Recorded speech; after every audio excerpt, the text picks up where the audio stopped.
이번에 소개시켜드릴 내용은 하급심 판결이긴 하지만요, 아주 획기적인 지역주택조합 관련 판례입니다. 지역주택조합 가입자가 가입을 취소하고자 할 때 어떻게 안심보장증서를 토대로 취소할 수 있는지 관한 판결입니다.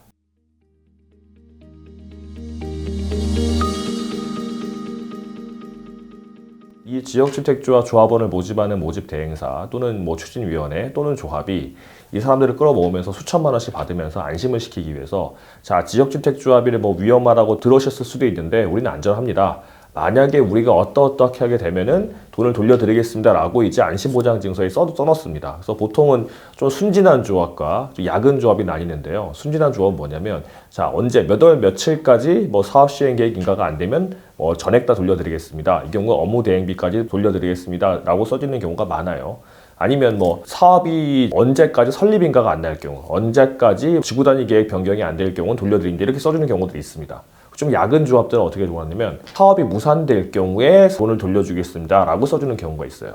이 전자 같은 경우는 사실 명확합니다. 이게 무슨 말이냐면, 몇 월 며칠까지 뭐가 안 되면 명확히 정해져 있잖아요. 사업 시행 계획인가라는 게 아시는 분은 아시겠지만 토지 확보가 95% 이상 돼야 되고 일정 부분 이 토지가 소유권도 확보돼야 되기 때문에 상당히 사업이 진행되는 겁니다. 그 정도까지 됐다고 한다면 그 아파트 가격이 많든 적든을 떠나서 일단 사업이 진행되는 건데, 그렇게까지 진행되지 않는 경우가 꽤 많고, 또 몇 월 며칠까지가 정해져 있기 때문에 그때까지 사업이 진행되지 않으면은 내가 돈을 돌려받을 수 있다는 그 채권이 생기기 때문에 이건 의미가 있는 거예요. 그런데 사업이 무산될 경우에 돌려드린다 라고 써주는 거는 상당히 의미가 없습니다. 이게 무슨 말이냐면, 사업이 무산된다는 게 어떤 건지가 법적인 의미가 아니에요. 무산이라는 게 진행되지 않는다는 건데, 극단적으로는 사업이 이제 조합원 가입을 한 다음에 10년, 20년이 지나도록, 자, 우리는 열심히 하려고 하고 있는데 인가가 잘 안 나서요, 토지 가격 확보가 잘 안 돼서요, 우리가 돈이 좀 모자라서요 하고 있으니까 기다려주세요 라고 하면 그건 무산된 게 아니거든요. 그러니까 사실상 의미가 없었어요. 그래서 이런 안심보장증서가 옛날보다 훨씬 많아지고, 옛날에는 순진하게 몇 월 며칠까지 안 되면 돌려준다 했기 때문에 저희가 그런 사건을 수임을 하면 안심보장증서를 토대로 계약 해지하고 돈 돌려주라는 게 아니라 그냥 안심보장증서 자체도 계약이기 때문에 계약 이행 청구를 해가지고 승소하는 경우가 상당히 많았습니다. 저희 법인에서 이렇게 많이 승소를 했었고요. 근데 요즘은 조합들이 많이 작아졌죠. 그래서 후자인 안심보장증서를 가져와가지고 거의 의미가 없었습니다. 그런데 이 서울중앙지방법원에서 최근에 나온 판결 중에 하나는, 이 지역주택조합원도 원고가 지역주택조합원이었는데 탈퇴하려고 그랬는데 사업이 너무 진행 안 되니까 3,700만 원 되고 했었는데 그 안심보장증서가 있었던 거예요. 근데 내용이 사업이 무산되는 경우에는 얼마를 돌려드립니다 라고 다 돌려드립니다 써져 있었단 말이죠. 그런데 이게 이제 이 판결이 어떻게 났냐면, 이런 안심보장증서는 무효다. 그러니까 무효인 안심보장증서를 가지고 마치 안심되게 보장되는 것처럼 광고를 하고 끌어들였으니까 이 가입계약 자체가 사기다라고 판결을 했습니다. 그래서 전액 다 돌려받게 됐는데, 약간 좀 무리가 있기는 한데요. 이 지역주택조합원 입장에서는 이게 쌍수를 들고 환영할 일이지만 약간 논리적인 비약이 있을 것 같긴 한데, 워낙 지역주택조합에 문제가 많은 조합들이 꽤 있으니까 제가 항상 드리는 말씀이지만, 정상적으로 진행되는 조합도 많고 실제 저희가 자문하는 조합도 정상적으로 진행되는 조합도 꽤 있습니다. 그런데 많은 조합이 정상적으로 진행되지 않고 횡령 배임이 되고 사업이 너무 늦어지는 경우들이 많은데, 하여튼 그런 경우에 탈퇴하고 돈을 돌려받을 수 있는 법리를 구성하기 위해서 이 재판부에서 좀 고민을 한 것 같습니다. 그래서 왜 무효가 되냐면, 이 지역주택조합은요, 추진료도 마찬가지고 법적으로 비법인 사단입니다. 비법인 사단이 뭐냐면 법인이 아닌 사단이에요. 사단은 뭐냐면 사람이 모여있는 겁니다.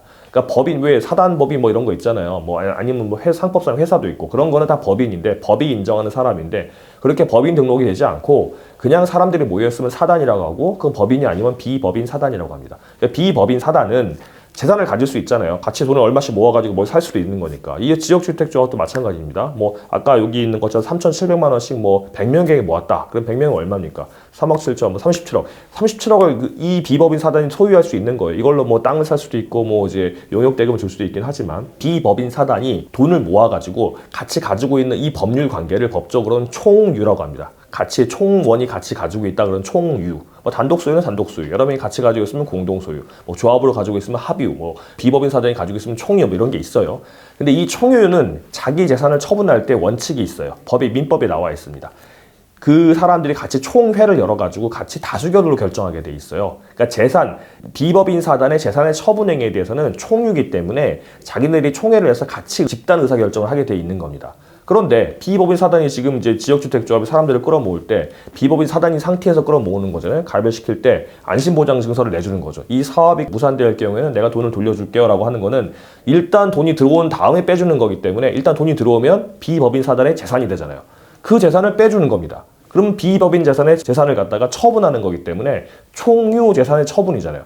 그러면은 그게 해줄지 안 해줄지는 총회 결의를 일단 정해야 된다는 거죠. 그런데 지역주택조합들이 대체로 추진위원회보다는 업무대행사 주도로 되다 보니까 업무대행사가 자기들 마음대로 사람 일단 끌어들이려고 일단 안심보장증서를 만들어놔요. 그러니까 총회의 뭐 의결을 거치거나 그런 건 전혀 없습니다.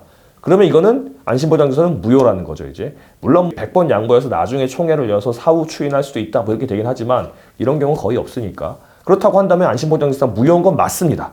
무효가 맞다고 한다면 그럼 이 가입하는 사람 입장에서는 무효인 안심보장증서를 가지고 이 가입해야 되겠다는 중요한 의사결정을 한 거잖아요. 그러면 사기 또는 적어도 계약 내용의 중요한 부분에 대해서 착오가 있기 때문에 계약을 취소할 수 있다 이런 논리가 되는 거고 취소가 되면 계약이 소급해서 무효가 되기 때문에 아무 법률상 원인 없이 돈이 3,700만 원이 넘어갔죠. 그러니까 그거를 부당이득 반환 청구할 수 있다 이런 논리가 돼서 된 것 같은데 사실 조금 논란 여지가 있긴 합니다. 이렇게 안심보장증서가 무효인지 여부에 대해서는 지역주택조합원이 이제 그 안심보장증서가 언제 몇 월 며칠까지 뭐가 안 되면은 돌려준다라고 써있을 경우에는 계약 이행 청구를 할 때 상대방이 주장하는 거거든요. 이거는 총회 재산의 처분인데 총회가 없었기 때문에 무효다 주장하게 되면 이 지역주택조합원이 이제 유리한 안심보장증서가 무효가 돼버리는 거잖아요. 지금 제가 말씀드린 거는 무효가 되는 게 유리했기 때문에 그러지만 유리한 안심보장증서가 무효가 돼버리면 또 문제가 될 수 있는데 이거는 사실 이 지금 판결의 취지를 주장한다고 한다면 더 유리할 수 있을 것 같아요. 그러니까 몇 월 며칠까지 뭐가 안 되면 준다라고 한다는 것도 그 자체로 무효라고 한 100번 양보해서 무효라고 한다면 그것도 사기 아니냐.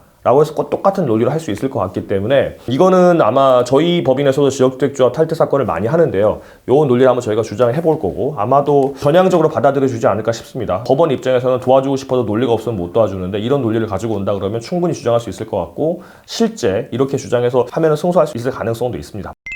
지역주택조합 관련해서 중요한 판결이 나왔는데요. 이런 법리는 사실은 이런 사건을 많이 경험이 있는 변호사가 아니라면 이 사건의 내용의 중요성이라든가 그 다음에 저희가 진행하고 있는 사건 또 앞으로 진행할 사건에 어떻게 적용해야 될지를 알 수가 없는데 저는 이걸 보고 아주 중요하다고 판단했기 때문에 말씀을 드렸었고요. 요건 관련해가지고 또 문의사항이 있으시다고 한다면 저희 회사 뭐 유튜브라든가 아니면 블로그라든가 홈페이지에 관련 업무 사례가 올라나와 있고 사건을 진행하면서 받은 노하우 같은 게 많이 있으니까 그걸 참고하시고요. 또 추가적으로 이제 문의가 필요하시다면 홈페이지 등 이제 안내를 통해서 상담을 요청하시면 저희가 도움을 드릴 수 있을 것 같습니다.